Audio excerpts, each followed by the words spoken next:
যাত্ৰাটো আচলতে আমাৰ খুব এটা সুন্দৰ এটা স্মৃতি লৈ আমি অসমলৈ উভতি যাম আৰু আপোনালোকে যদি ইচ্ছা কৰে মালয়েছিয়া ভ্ৰমণৰ কাৰণে কোনো ধৰণৰ চিন্তা নকৰাকে আপোনালোক মালয়েছিয়ালৈ আহিব পাৰে।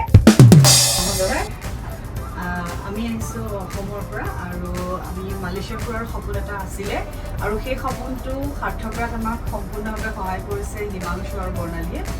কোনো ধৰণৰ অসুবিধা নোহোৱাকৈ আমি ইমান সুন্দৰভাৱে তেওঁলোকে আয়োজন কৰি দিয়া এই ট্ৰিপটোত বৰ সুন্দৰভাৱে আমি উপভোগ কৰিছোঁ। আমাৰ এই ট্ৰিপটো বহুতেই মানে স্মুথ হ'ল, বহুত ধুনীয়া হ'ল আৰু আমি একো চিন্তা কৰিবলগীয়া হোৱা নাই।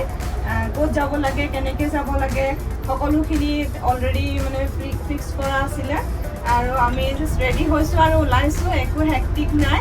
আমি এই যাত্ৰা আমাৰ খুব সুমধুৰ হৈছে, বহুত ভাল হৈছে একমাত্ৰ মানে হিমাংশুৰ কাৰণে।